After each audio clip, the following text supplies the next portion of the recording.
Hello, the internet. Hey, It's me, everybody. Carl, and I'm here with Jeff, my good buddy Jeff. And we're on Get Vocal now. We ought to be live on YouTube, and we are probably going to be going live right now on Facebook. Hello, Facebook. Hello, everyone. My name is Carl. I'm wearing my Destroyer t shirt in support of our very important topic today, the dramatic conclusion of our great album debate, the first two albums by not well-known Canadian indie rock band, the New Pornographers. The people were clamoring for us to finally settle the score on which of these albums was better. Well, And there's today, there's a reason why they weren't well known. we're about to get them well known on a very special episode Yeah. of Get Vocal. We're going to discuss after we've lobbied our cases, we brought in our evidence, we called our witness testimony. I'm watching Making a Murder right now, so I'm very bogged down in like legal rigmarole and just sort of boring procedural stuff. And I feel almost like that's what our Get Vocals were the last 3 days. My name is Judge. but now, hopefully we don't have a hung jury. Hopefully we come to some dramatic conclusions, yet still stay friends throughout this all. Jeff, what say you? In the great album debate, the first of its kind, what say you between these two albums, Mass Romantic and the electric version by the New Pornographers? Well, Carl, here's what I'm thinking. Let me first say that upon even further listening, I think that Mass Romantic might be about FDR's response to the Great Depression. And that I would love to go further into that if you have any. We have effectively brainwashed ourselves by listening to these albums, probably on semi-nonstop repeat, and now we're, like I said, we're seeing the patterns within the patterns now. So, yeah, being a big-time progressive, that doesn't hurt its case. So, basically, I think it boils down to this. I think that electric version is a more polished, more even album. That being said, I think that it has the highest high in Testament to Youth and Verse, and I think that Mass Romantic has the lowest low in, help me out here, Mystery Hours. Do that one on your own time, AC Newman. Don't like that song very much. But are you picking at nits right now? Are you focusing too much on some minute moments and not on the overall gestalt of these albums? I do. I think everything needs to be considered, gestalt and all.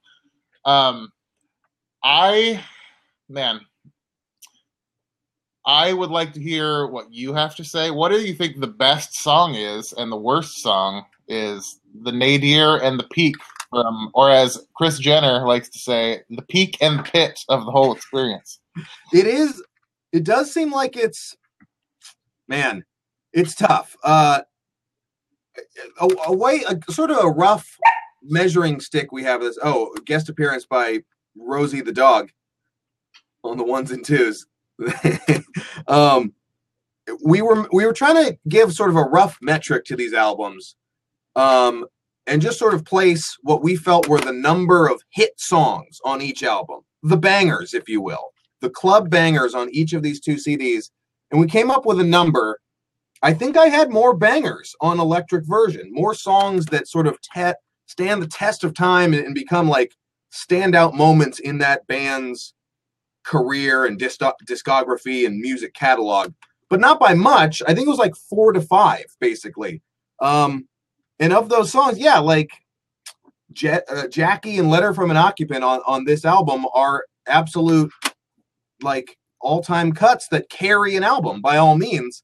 But I felt that, with these, it was a lot of, not more of the same, but like more of what was working in the previous album.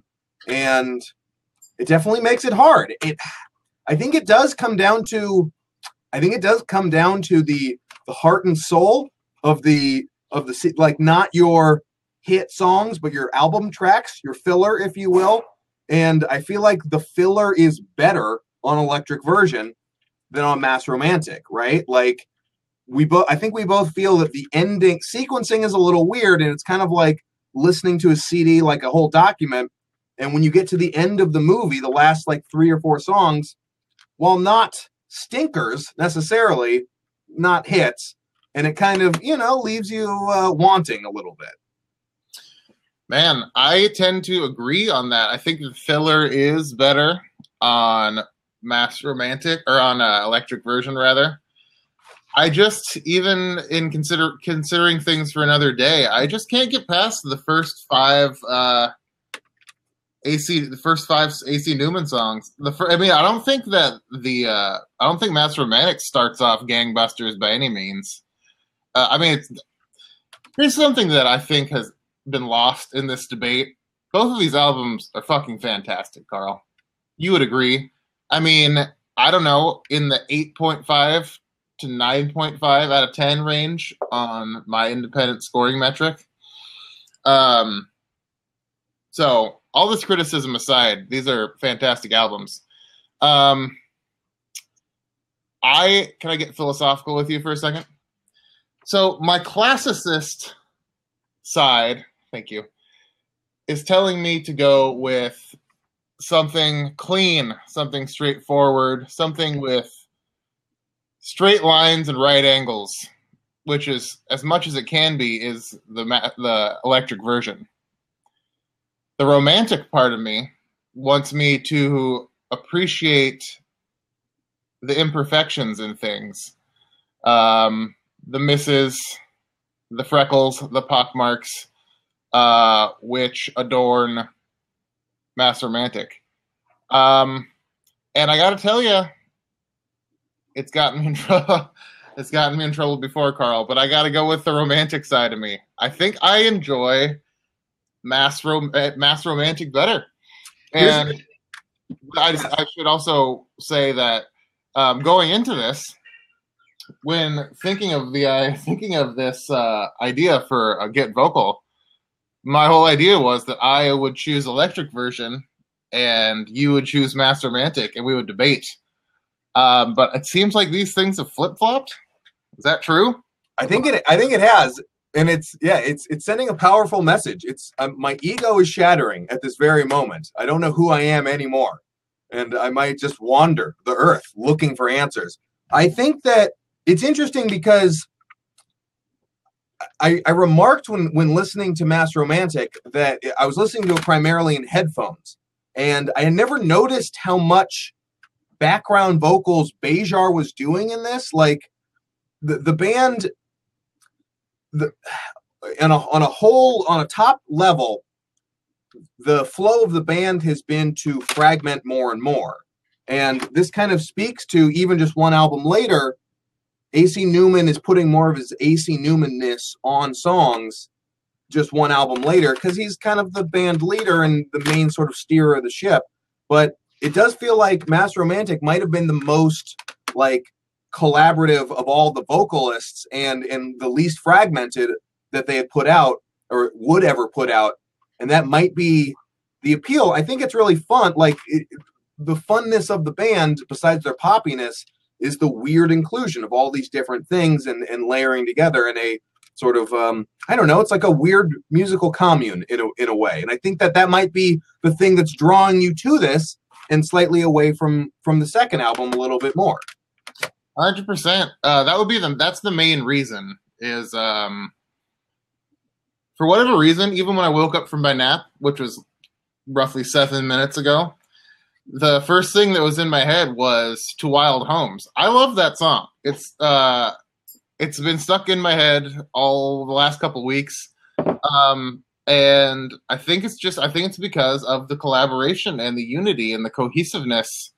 Probably around like the third or fourth time I'd listened to it on this recent run. That's what really struck me the most about that song. And then I started to see glimpses of it in the rest of the album. Especially the last song, Breaking the Law. They said that all the reviews they read was that it was a chorus of like school children singing that last part. When in all actuality, it was just, I think, them three, maybe a couple more of the band members were singing it all together. And I don't know, is there something to be said?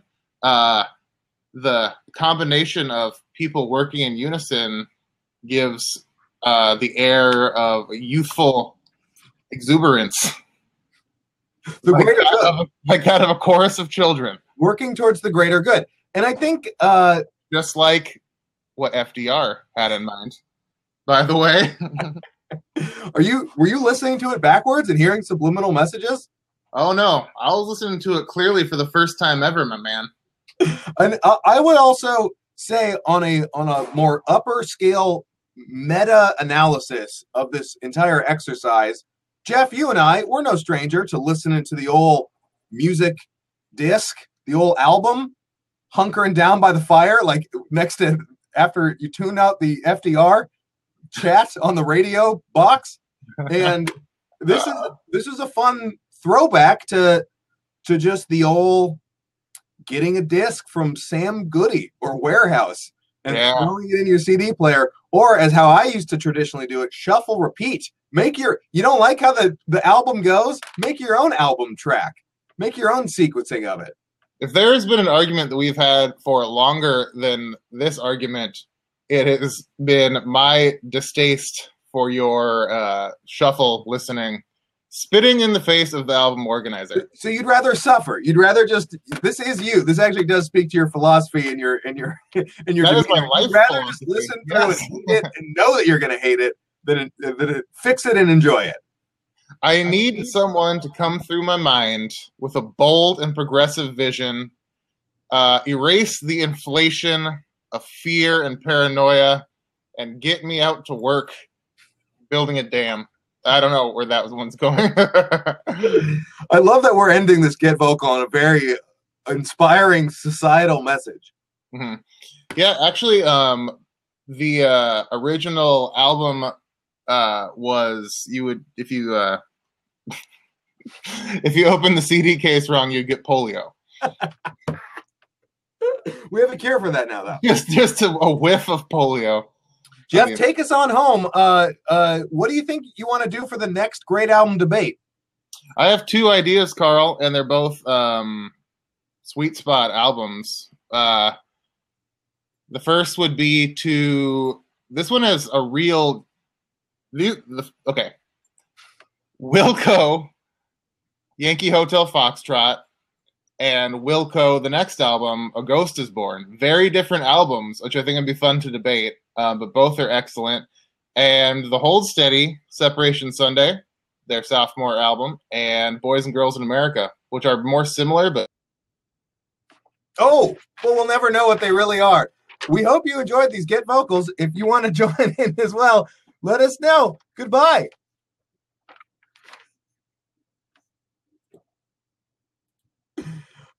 I just